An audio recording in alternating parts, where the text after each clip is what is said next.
Welcome to Life Writing Wanderlust. This is a him and her vlog podcast episode, and today we're going to be talking about our health journey. And we're super excited to share this with you because this is a topic we're both kind of on fire about, and we've learned a lot and experienced a lot with this. So can't wait to share some more with you guys. And be sure to hit like and subscribe right now if you're interested in learning more about life, writing, and wanderlust, which is what I cover here and what Johan is my guest here.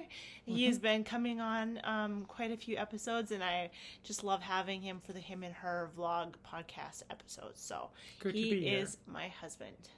So yes, thankful for him, and love that we can do this together. So what are we talking about tonight, Devin? Tonight, we are talking about health in health in general. Basically, our health stories.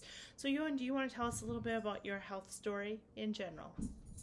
Well, I mean, you've always been kind of fit. I've always been kind of fit. Don't have much of a kind of dramatic story. I don't know. Grew up as a skinny little kid, like little twig. I've always been very active, always done sports, running, swimming, particularly swimming. Done that a lot, especially in high school as well. That was my main sport. So, he was fit. Yes, fit. I mean, muscly back and everything. Could eat anything all day long. Any crap that I could find, I could eat it and makes no difference. I was this little stick with muscles. That's an image. Mm-hmm. I remember, I mean, it carried into my 20s too a bit, because I remember you took a sneaky picture of me at the beach in Noosa when I was taking the outdoor shower to rinse the ocean water off. Yes, and afterwards I found out after she printed photos, man. I'm like, hey, did you take this? So she took one of my back, yeah. Anyway, well, sneaky. I like his back, so. I'm sure you still have it, right? I do. It's in my I office. don't look the same anymore. It's in my office. But I'm working on it, and we'll get to that. So how about you, Devin? What's your journey? Your health story? My health story journey. Well, okay, so I was a dancer in elementary and high school, college, and so I didn't really struggle with gaining weight much back then when I was in middle school and high school. Ballet, right? Ballet, yeah. That was my love. I loved it. It was so much fun. I enjoyed it. Sometimes still wish I could do it, but I guess I could. But as soon as college came around, they've got that saying of the 15-pound, freshman 15 or something like that. But anyways, I didn't gain all the weight then. It was over a span of time. Over the span of college, and I would gain some, lose some, gain some, lose some, and it was kind of like a binging cycle. I remember doing a speech in college about eating disorders, and I was kind of researching, and I didn't realize then, but I was like, oh my gosh, there's binge eating is really bad and everything, but it's where the emotions you just end up eating to make yourself feel good. And so anyways, I have dealt with that some in the past before, but not on the level where it's crazy bad.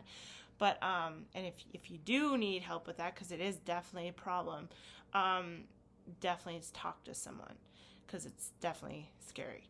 But anyways, I ended up losing some weight, gaining some, losing some. Went to Australia, met Johan.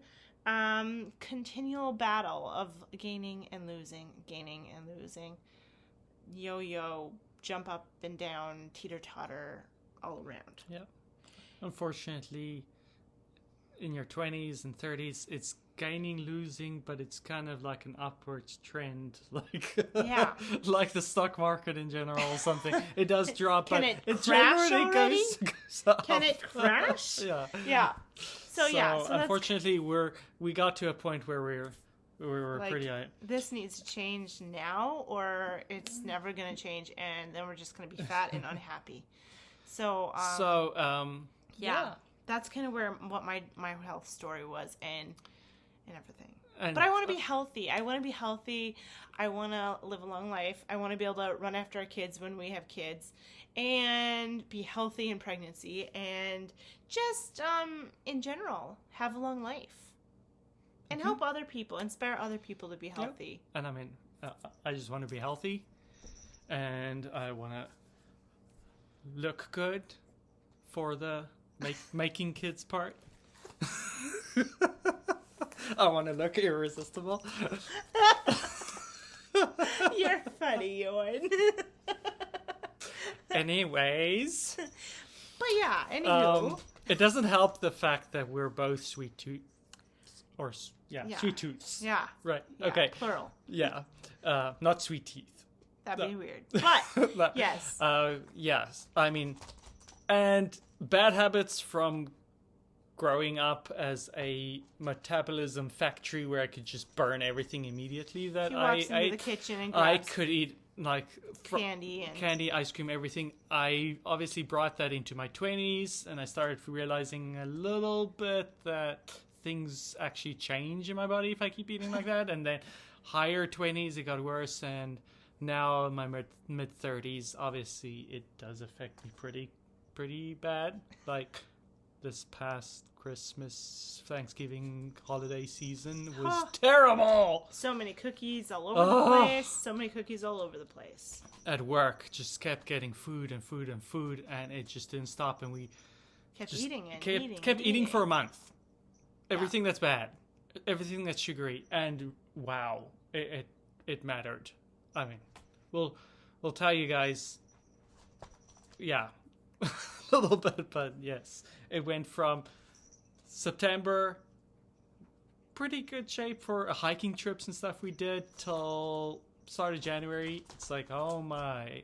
If people tell you that the holidays don't really matter, no. If you go crazy and just eat all the cookies and all the bad things, it kind of sets you up for a bad habit, and you kind of have the taste where you want the sugar, you want. Yep. The carbs. You want snacks constantly. And so then you end up getting into this habit of constantly needing to fill your mouth. And not I mean, for any reason at all. Problem is, it's not the Christmas weekend or the Thanksgiving weekend. It's Thanksgiving weekend and then Christmassy type things and pies and soup candy and chocolates and everything. Oh, it's Christmas. Oh, we can treat ourselves. More. And then all of a sudden it's 5 weeks of just terrible habits, and that makes the difference. And also the cravings. It's not just the weight that matters; it's all the other benefits or the non-benefits. Like side effects of sugar, mostly sugar. Sugar. So yeah, well, we've done a few things over the years actually, where we learned some valuable lessons. Some of it stuck here, but we didn't keep it up, so it didn't stick here. But we'll share some of those things with you guys right now. Yep. So what was the first thing that we did, Devin? Well, the first thing... That was in 2019. This was awesome, though. We did learn a lot from this. Yeah. It was the Whole 30. Like, it's an amazing, really awesome book. I love this book. Mm-hmm. It was tough. And it was a little extreme. Yeah. So the whole premise of the thing of it is to cut out all the foods that could cause allergies or inflammation and those type of things in your body. Yeah.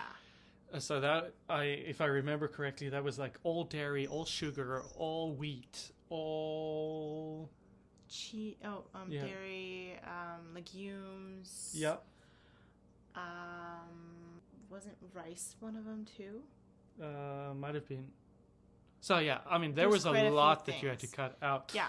And the idea there was that after 30 days, you would start introducing one of those elements back in order to see how your body reacts. Then you could see if something's not good for you, or if you have an allergy to something, or just intolerance to something.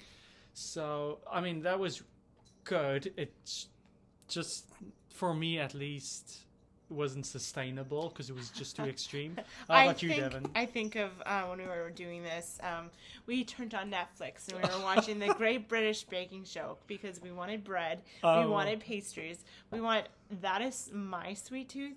I don't really care about candies. Candies can sit there and they don't tempt me, but a dozen cookies, fresh out of the oven, warm and gooey and crispy at the same time. Mm-hmm. That anything baked. That calls me. Brownies for breakfast and a little bit of ice cream on top. Hey, it counts as cream, right? That's the best. Ice cream, anything. So good. But yes, we tortured ourselves. This was like after a week, we were having all these withdrawals from. I don't think the sugar was the bad one. I think bread. We were like, oh my gosh, we watched all these amazing baking things. Which we enjoyed. It was a lot of fun. It was fun. I mean, we were just salivating there mentally over all these baked things. We did not fail. We actually made it all the way through all 30 days. And I think I lost like 16 pounds. I did too. I mean, we did really good after with the 30 days. Yeah. Well, that was the first time for me, at least, that I learned how food affects me. How... if we're jiggling, cats are bouncing up against the table. Yes. And jiggling the whole world. That's what happened. We're not having an earthquake. We're just having cats. Oh, goodness gracious. Clo. Go fight there. Go fight there. Go fight in another room. Not right here.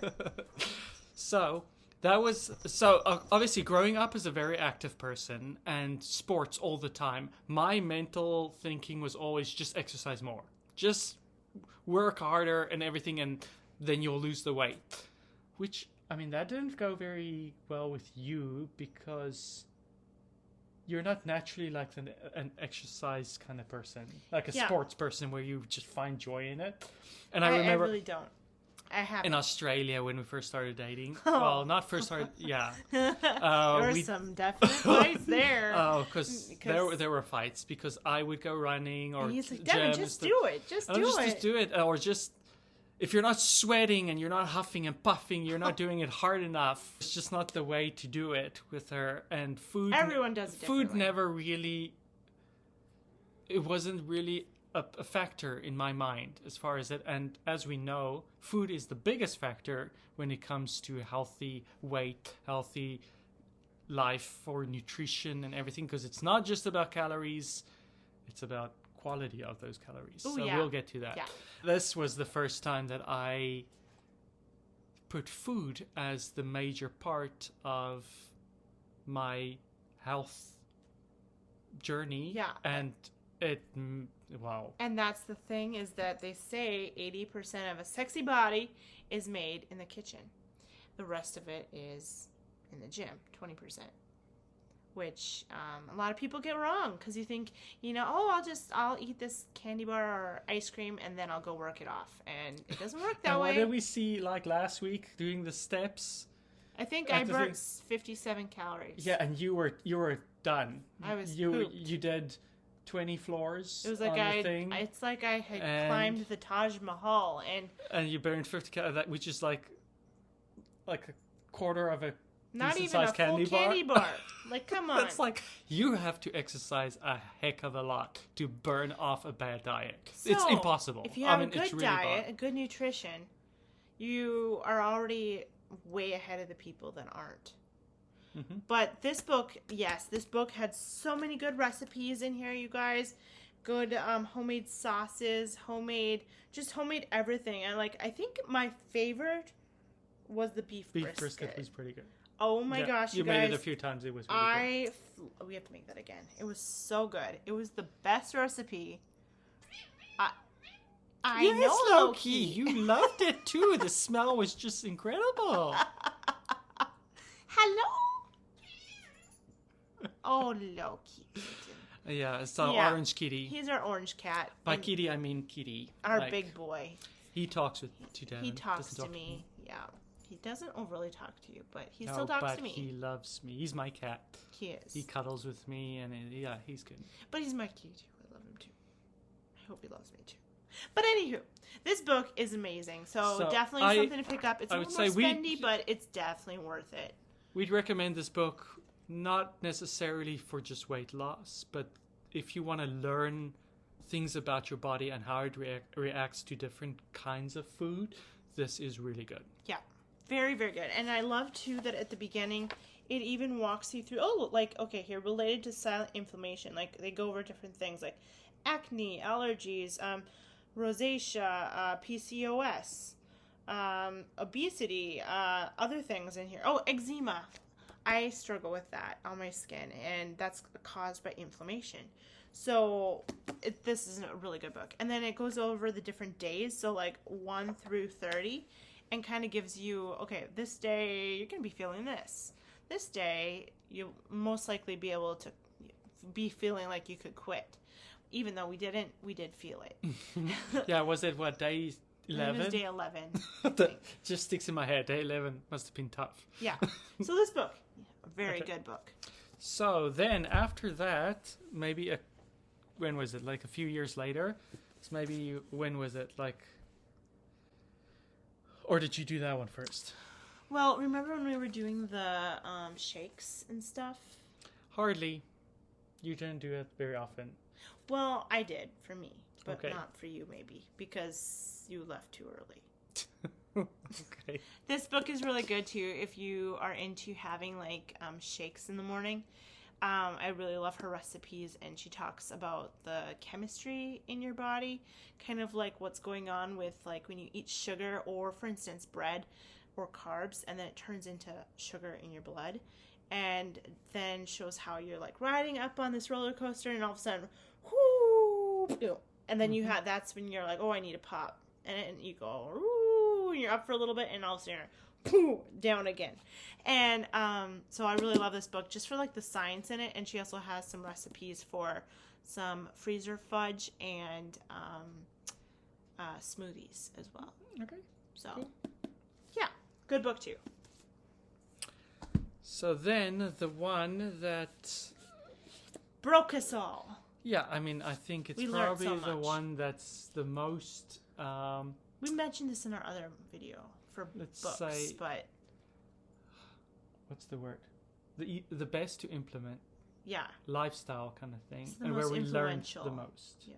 It was practical information. Oh, my mind blew up. I've never. It made nutrition easy.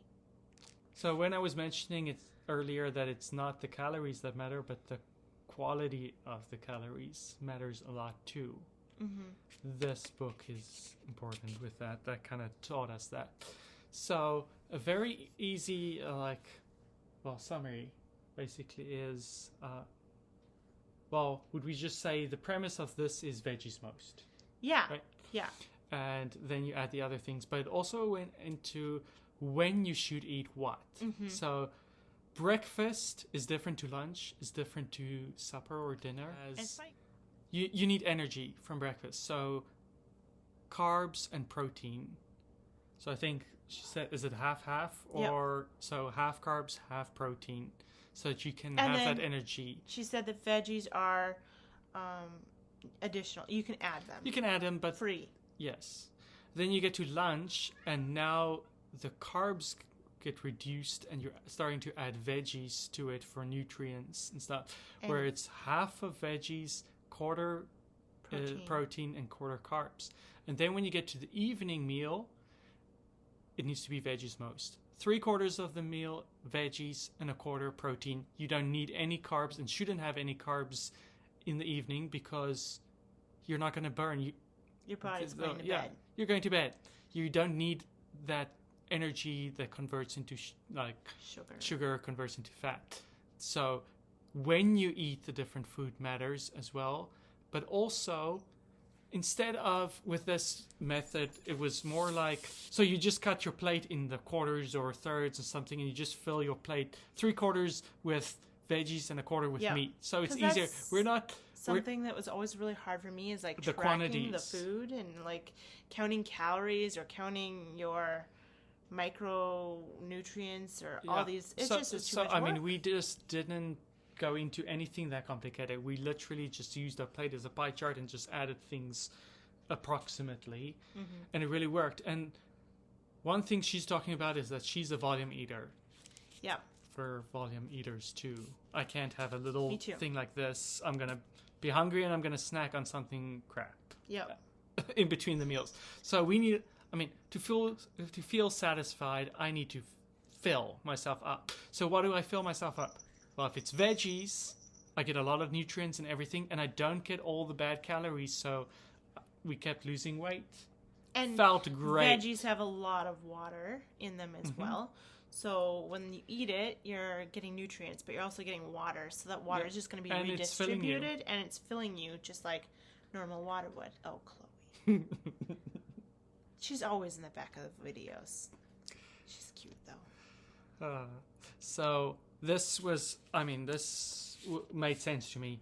Yep. This one made me excited, and it worked. And it didn't just work on weight, but it worked on energy level. Oh. And what Devin was talking about with the other book, where you have the roller coaster effect, this one I realized at work, I didn't have the 3 o'clock slump at all. Yep. While everybody else in the office, I work as a project manager in an architecture firm, we sit at the computer all day, and then at 3 o'clock you can just see everybody just and then people start standing up and going for the candy drawer and going for the pop, going for everything, because that energy just drops at that time of the day.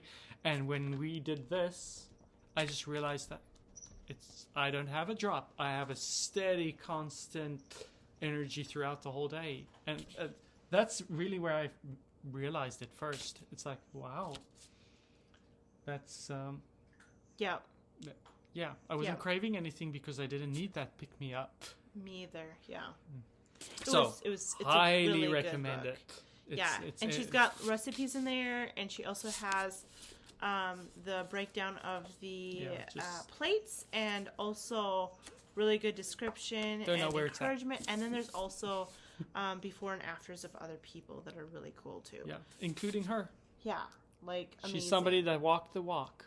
Yes. So, incredible book. Incredible book, yes. So, what's that one, Devin? This one right here, do you want to grab it? I have a kitty. This one's really good. It's called Genius Kitchen, and it's written by Max Lugavere. He's got a podcast, which is amazing, too. I think it's called Genius Life, I think. I have to double check on that. I'll put the name of it down below here. But this book is also on that low inflammation diet. Also very, having your protein, having your, so it's a cookbook, but he also has a couple others out too that I've read. Pictures matter to me. He had this thing happen where his mom got Alzheimer's, and when his mom started getting sick, he was like, okay, well, I'm going to start studying this, and studying science as studying food as a science. And I really thought that was cool and stuff. So he's just trying to basically hack food and science to be able to, live an optimal life. So this is a really cool cookbook. You should try that with the Brussels sprouts we have. He's got artichoke, but this might be good with Brussels sprouts too. Yeah. Okay. Very good book too. But yes, and then the other one, which I don't have a book for. Well, actually, I do have a book for that one. Hold on one second. It's the best book of all. It's the Bible. You didn't think I was going there, did you? So, so the other thing that we ended up doing that really was influential and amazing is the Daniel fast. And so how did we get to it? I mean, well, you started watching some YouTube videos, right? Right. I mean, I'd heard of the Daniel fast before a long time ago, but didn't really know how to do it or anything. And then I came across this lady named Annette Reeder, the biblical nutritionist, and absolutely love her videos and everything. And she was talking about how important, fasting is, and living a lifestyle where you're eating as close to biblical nutrition. And talking about how it's important to give your, pull God into your actual health journey. And that amazed me because I'm like, okay, we go to God with everything else in our lives, or sometimes do at least, but we should be going there also for our health journey. I've never, ever, ever gone there. Yep. I've never gone to God with my health problems. And that's, I think, where Why? a lot of our problems come from. God says that we are his temple, and we should treat ourselves like his temple, and we should trust him with our health too. Because if we don't, we're dishonoring God if we don't take care of our bodies. And it's not to put guilt on anybody. It's to put a responsibility on us. But also, he didn't just tell us to do something and didn't give us any roadmap or anything of how to do it. Gave us a roadmap. If you go through the Old Testament, all the foods and the stuff, the rules and the little regulation stuff, or the things that he gave, even from the Israelites and everything, there were reasons behind everything he told them, what they should eat. And I hadn't realized this, but when that reader was going into it about, in the Old Testament, with the unclean animals and the clean animals, and what was it she said about the unclean animals? It was... Well, they were the cleaners of the earth. Yep, so pigs cleaning the earth, shrimp and those other sea bugs. So their meat, bugs, when you eat them, they cause inflammation in your body. Because I guess they eat trash. So that's why Who wants to eat trash? It was one of the reasons why God told them not to eat it, because it's not really that good for you. Yes, there are nutritional value to those, but there are also negative effects to them. And a lot of that's inflammation. Right. And we don't live by the Old Testament anymore. No. A person can go out and eat shrimp if they want, and bacon and all those things. And it's just good to remember that God had a manual for us and said, okay, you know what? These are unclean. They're going to make you probably not feel as good. It's not worded exactly that way, but that's what it meant. It isn't the best for you, which it probably isn't. Today still. Yeah, and with the Daniel fast, so here, Daniel 1:11, Daniel then said to the guard, whom the chief official had appointed over Daniel, Hananiah, Mishael, and Azariah, please test your servants for 10 days. Give us nothing but vegetables to eat and water to drink. Then compare your appearance with that of the young men who eat the royal food, and treat your servants in accordance with those you see. So this was happening in Babylon. They ate really fatty meat and really things that were prepared in really kind of nasty ways and everything. So this guard agreed. So he agreed to this and tested them for 10 days. At the end of the 10 days, they looked healthier and better nourished than any of the young men who ate the royal food. So the guard took away their choice food and the wine they were to drink and gave them vegetables instead. To these 4 young men, God gave knowledge and understanding of all kinds of literature and learning. And Daniel could understand visions and dreams of all kinds. So basically, they ate everything that wasn't choice food. So choice food would include things that make food taste good in a way. But, that's not quite what it is, because there are lots of herbs and spices and things that they probably didn't have that we can add. But it's mostly... if you can compare it to everyday speech, it is vegan in a way. So no animal byproducts, no wheat. Now wheat was fine. Wheat was fine, but it has to be unleavened, so no yeast. But no flour and yeast, right? No, you can have flour. Okay. But it can no yeast. Okay. So unleavened bread, like bread that doesn't have yeast in it. So yeah, this one, it was 21 days. Yeah, you can do it for 11 or 10 or 11 days, and also 21. So you can choose whether shorter or longer. It wasn't as difficult as the Whole30. No. It was very comparable as far as a diet in a way goes. Same results. We lost a lot of weight and very quickly. Better results, because I just felt closer to God. I felt like I had a cleaner mind. Like my mind was, as in clearer, being able to focus and comprehend easier. Yeah. There was a reason we were doing it. We weren't just doing it to lose weight. We were doing it as To a refresh. sacrifice of I'm not going to eat this bad stuff because I'm going to honor God and we're going to get closer to Him. So we were doing the spiritual part with it. And that's what was missing from all the other books. Good advice on body health. But this one gave the spiritual part of it that is sustainable. That was missing. Because that is what's giving you the endurance through it. It was exactly what we needed. Mm-hmm. And it was just a refresh. And I've told you on this many times before, but I feel like that style of eating, my body reacts really, really good to. This is part of the whole, this part, and then also the other book,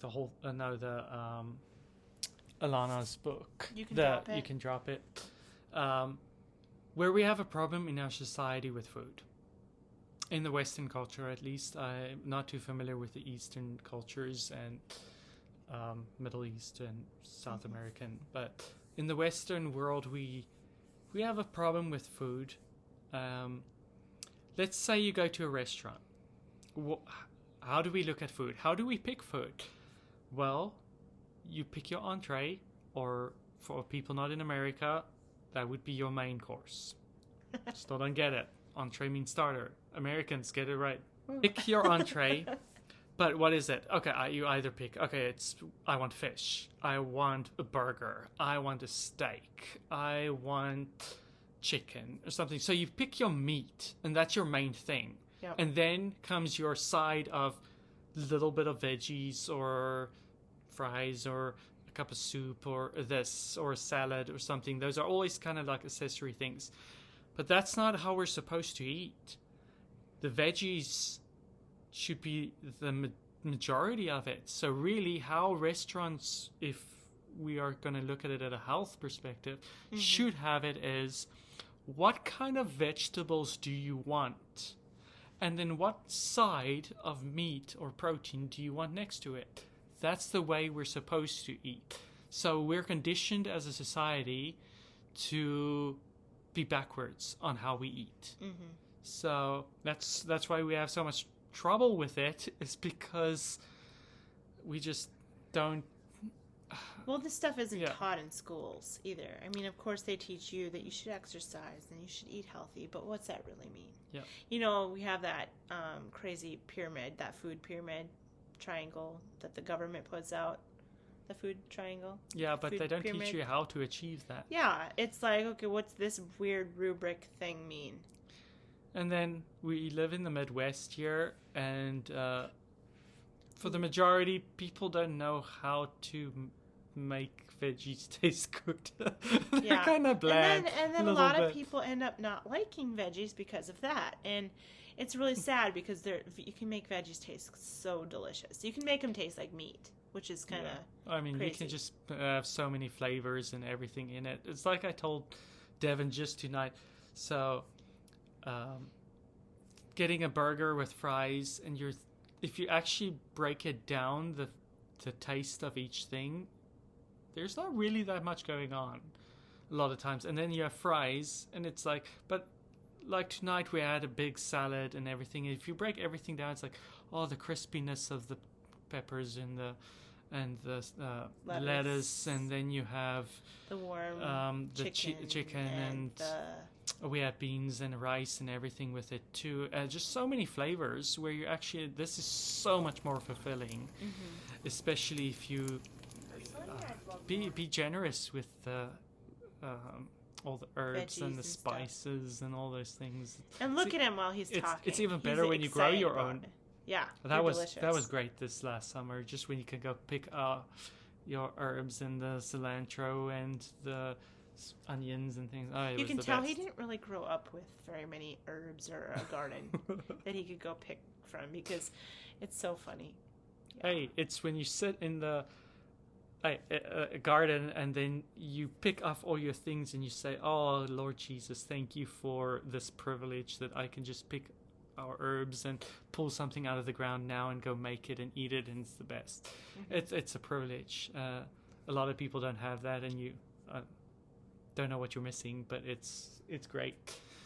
So, and yeah, that's so we've done all these things. Of course, we're still on a journey. Yeah, on a big long journey. And unfortunately, after, as we mentioned, this last holiday period that was enormously bad, we had to get ourselves right again. And not a New Year's resolution, but it started in the new year. Mm-hmm. So what did we do? What did we start, Devin? So I don't know if you guys have heard of Diet Bet. So Johan will put it up on his phone, but we're doing a thing it's an called app Diet Bet. Right there. And you can open it up, and it's basically...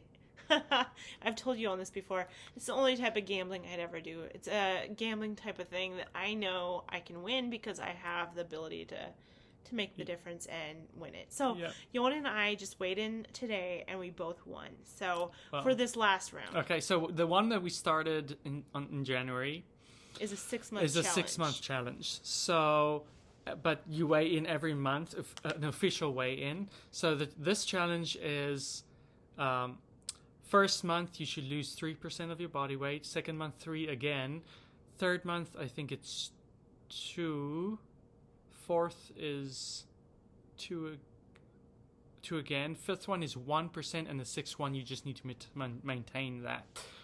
So today was the cutoff for the weigh-in after the first month. Yep. After losing 3% of your body weight. And we both made it. Yay! That's exciting. So how it works is that you pay $40 on this one, at least. Sometimes it's 30 because we did one of Ilana's that she had. Yep. So this one was $40 that you put in the first month, and that all goes into a big pot. On this one's. How much was this one? So there are 6,364 people that are participating in this. So it's a little over $1.3 million that people put in. So now after the first month, a portion of that, everybody that's won... It's going to be split up. It gets split up. So obviously everybody that lost their money, they don't get it back. So that gets divided into everybody that won. So now you get your money back and you can put it into the next month with a little extra left. So if you win the next month, you keep gaining money. And you keep getting your money back. And you keep getting your money back. So after the 6 months, if you win... then there's a bigger amount that gets split between everybody. So that's what we're working on. And now it's the challenge for the second month. It's good. I mean, you can write on there and it's just great. People are very encouraging. Yeah. I mean, I was thinking, for a bet where the other participants have a stake in it, like it's better for them if you lose because they get more money. They are encouraging everybody to just make it because it's a very positive It's atmosphere. very positive. It's great. It's because everybody's on the same, not the same journey, but not in the same place, but on the same journey. On the same journey. So it's great. It's amazing. I mean we've played it twice before, just single month ones. We won one and we lost one. So this one we decided to do a 6-month one in order to create a lifestyle habit. Yes. So that you would not just do 1 month and then fall off. But we're also doing something else, Devin. Why didn't you grab the book? Okay, I will grab the audiobook here. Oh, yes. We love our little challenges. Oh, man. Okay, so this one I could grab the book, too. Yep, this one is talking about... He got the audiobook because he likes to listen. Because I listen to audiobooks. Okay. So this is the 40-day sugar fast. Yes. So we started that, Monday will be 3 weeks now that we started that. I mean, sugar is bad. I mean, really.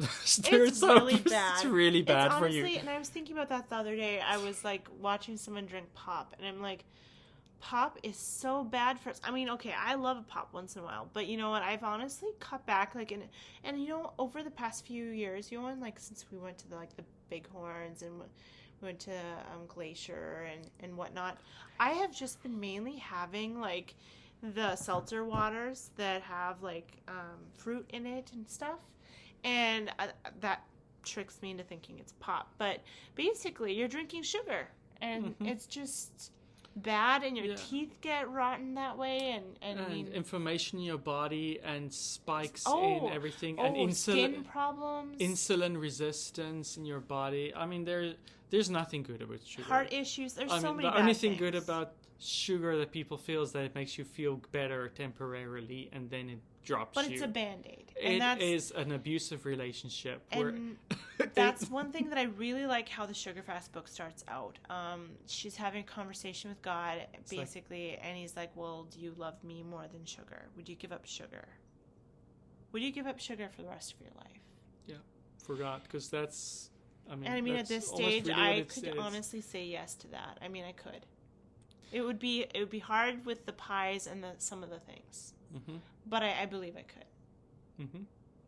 And so this is a devotional. It's a 40-day devotional. So it's like helping you through it every day. Kind of like how the Daniel Fast went too. It's like that because it's telling you that you shouldn't run to sugar for your comfort. Because that's a problem for a lot of us. We should run to God for our comfort. We should run to God for our strength. We should run to God when we're feeling bad. Or when we have a bad day and feel like, I deserve this, or I need a pick-me-up. God needs to be our pick-me-up. Yeah.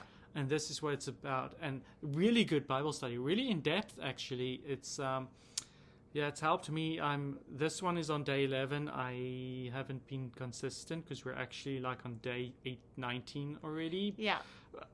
We had like 4 cheat days. One was for her birthday. It was, we had a piece of cake that we shared. Before I had said, okay, on my birthday, I'm going to have like a cake. So it wasn't a fail. It was on purpose. It was on purpose. But there were 2 other days that I also had some bad meals. But, I mean, I decided. And, well, for me, I mean, there are always candies and everything at work sitting out there. We've got a candy drawer. We've got pastries, we've got birthdays and everything. But I'm really good with, if I decide I'm going to do a challenge like this, then they won't tempt me. If I'm like, okay, this is what I'm going to do, it's, I don't know, that's kind of... I think that goes back to the Daniel Fast, though. Probably. Where, you know, it said Daniel made up his mind. Yeah. And I think that's with anything in your health journey, is if you make up your mind, and you set a plan together, and you take the first step, whether that's getting a gym membership or going to the grocery store and trying like 3 new vegetables and figuring out a way to spice them, you made up your mind, and there's more likelihood that you're going to follow through if you make up your mind. That's important. And it's not, oh, this is so tough, and this is, oh, I wish I could have that. It's not hard. It's really not hard. Like, that's one thing that Johan and I, when we were doing the Daniel Fast and we were just like making like veggies and veggie meals and stuff, like we weren't craving the other stuff. We honestly, I mean, of course we like to have like a good burger or steak or chicken or something, but like the food that we were eating was delicious. And another thing too, I feel like a lot of people are like, oh, I can't go and get veggies because they're expensive, or they go bad in my fridge right away. That's the thing I would recommend, is make sure that you, really honestly, fruits and veggies are not that much more expensive. You just need to make sure that you eat them. And if they go bad in your fridge, you're not eating enough of them. Yeah. Then you should be eating more of them. Yeah. That's the problem. That's the problem. There's no reason why anything should go bad in your fridge. I mean, I know that's something that happened before we were doing all this. We let stuff like that go bad all the time. Yeah. And we'll show you guys what we mean with food. We've got some pictures and videos. And they're colorful and beautiful and what we make. And just delicious. And then the last thing that we started doing, Devin. The gym? Yes! Yay! My love. It's like, oh, where's my happy place? Well, it's on the running track at the gym during like the day or the evening with an audiobook in my ears. That's really my happy place. Yes, I'm weird like that, but it just brings me joy. Yes, he's a little weird. I am the opposite of that. It's when I'm enjoying a really good meal and it's like, yum. Yes, except once you are at the gym or done with the gym, you are grateful and you say it feels good now. Yeah. So yeah, I do. it's kind of like today, I was like, okay, I feel really good. It's kind of like a hike, right, Devin? You always don't feel like it, or you're whiny about it, and then when you're on the hike and it's all pretty, then you're like, oh, thank you for bringing me. Yeah, I can get a little cranky, but it's usually when my blood sugar drops a little bit, I think. Like, I start getting a little bit hangry, so we have to bring snacks. Yeah, and then a couple other things before we close I want to share.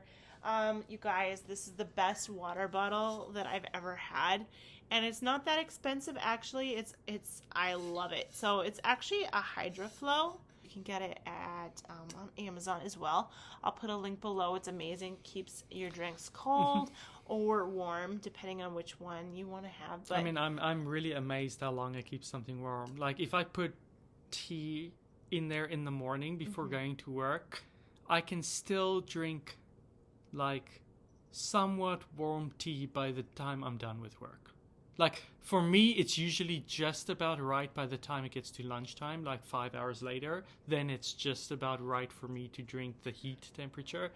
And then by the evening, it's not cold enough where I'm like, I don't want to drink cold tea because it's not cold yet. It's just like warmish at that point, and I can still drink it. Yeah. So I'm amazed how long it keeps something warm or cold. It's amazing, and I love it because it makes me excited to drink my water, which is kind of funny. Just the right size. I am the type of girl that is really bad at drinking water. Really bad. I'd rather have juice or something else or whatever. But this has been one of my staples that I have with me all over the place, and I love it. I absolutely love it, and I think I will probably buy another one. Just don't tell Johan. Just don't tell him. And don't know why you need more than one. Anywho, I love this one.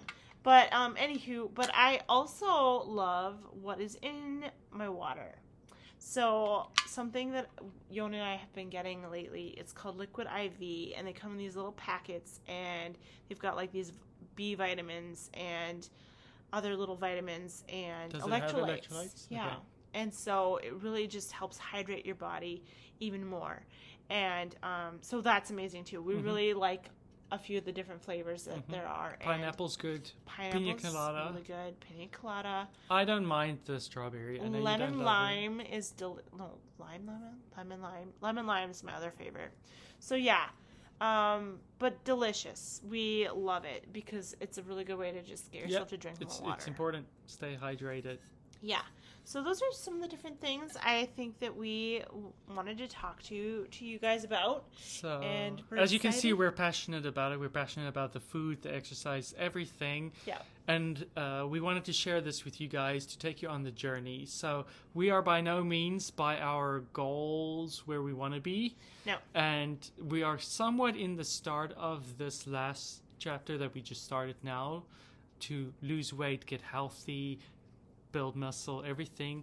And we wanted to have you guys join us now so you can be on this journey with us and see where we're at now and see where we end up / see that it's possible for you guys too if you're wanting to do the same. And we want to be real with you guys where we make it, where we fail, and be on this journey for the next 5 months until the diet is done, and see where we end. And future with that too, and keep this up for the rest of our lives so that we can be healthy and alive and around for a very long time. Yeah, and I mean, we don't want to struggle with health issues unnecessarily if we can avoid it. So we want a lifestyle that's good. We want to eat well so that we can live well, because they say the majority of health issues begin in the gut. So like if you're eating bad, you're gonna reap the not benefits. You're gonna reap the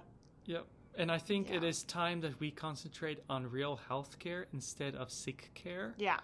Because there's a lot the of healthcare industry is very focused on sick care because that's their job, to take care of sick people. And pharmacies make a lot of money that way. So So let's get healthy. Let's eat good. Stay active. Go to God in this too, because He's the one that made us, and that'll help us also in the long run because He made us, He loves us, and He wants us to have a good relationship with the food that he's given us, and go to him, not food. Exactly. So we will be posting a video every month, right? Like an update. Sure. Pretty much every time we need to weigh in. Before or after. Yeah. Well, we'll tell you guys if we made it. With some videos here and there, and a little update about how we're doing. Yeah. And some things that we've learned along the way. She'll do some Instagram updates along the way. Yep. So you can follow me on Instagram here, and there'll be videos of us and whatnot. So I hope that you guys enjoyed this video and podcast, him and her episode, and it was super fun. And be sure to hit the subscribe and the follow. It's the same thing, I guess. Hit the subscribe and the like, and be sure to tune in next time, because we're gonna have tons of fun. So talk to you guys later. Bye. Bye. Here's a blankie, and we'll just say this is a nice cozy night in, and we're just chatting, and we're all cuddly. Oh, so even hers. Oh, stinks. Like what? Like